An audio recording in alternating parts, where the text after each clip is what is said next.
அண்ணா university மாணவர்களுக்கு arrear தேர்வு திரும்பி எழுதணும், அதாவது பாஸ் போடக்கூடாதுன்னு சொல்லி கேஸ் போட்டாங்க.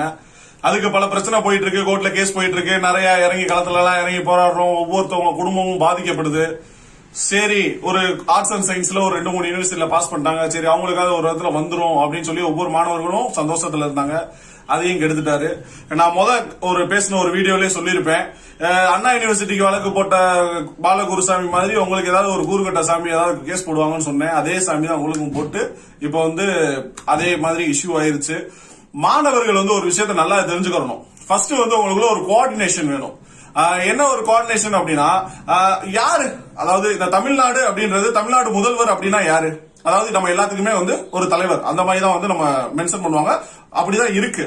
அவருக்கு தெரியாதா இந்த மக்கள் எப்படி இருக்கணும், என்னோட மாணவர்கள் எப்படி இருக்கணும் அப்படின்னு சொல்லி அதெல்லாம் எல்லாமே அறிஞ்சு உயர்கல்வித்துறை அமைச்சர்ல இருந்து எல்லாருமே பேசி எல்லாருமே ஓகே சரி இவங்க ஃபீஸ் கட்டவங்களுக்கு பாஸ் போட்டுடலாம் அப்படின்னு சொல்லியிருக்காங்க. ஆனா இதுல ஒரு ஆளு ஊழல பூந்துகிட்டு நான் கேஸ் போடுறேன் அப்படின்னா உங்களோட சுய லாபத்துக்காண்டி நீங்க போடுறீங்க. இப்ப மாணவர்கள் ஒற்றுமையா இருந்தா நீங்க போட முடியுமா? உங்களால உங்க வீட்டை அடுத்த நாளே முற்றுகையிடுவோமா மாட்டோமா?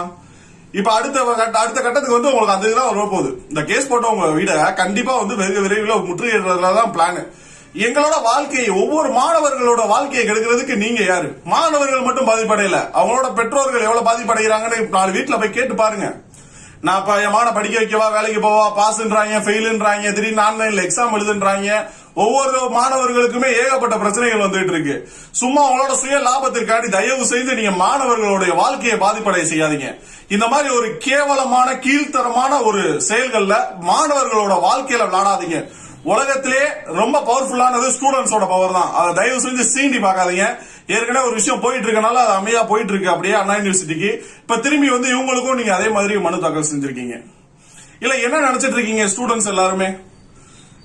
ஃபர்ஸ்ட் தயவு செஞ்சு இதை பாக்குற ஒவ்வொரு ஸ்டூடெண்ட்ஸுக்கும் நான் ஒரு வேண்டுகோள் வைக்கின்றேன். நான் கீழே ஒரு ஹேஷ்டாக் ஓடும், அந்த ஹேஷ்டாக தயவு செஞ்சு எல்லா ஸ்டூடெண்ட்ஸுக்கும் நீங்க போடுங்க. Don't play with students life.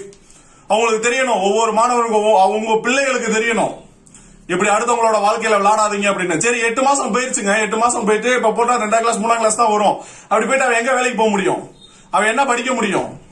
சரி ரைட், எல்லாமே முடிஞ்சு எல்லாமே விட்டுருங்க. சரி மாணவர்களை போய் நாங்க பரீட்சை எழுத சொல்றோம்.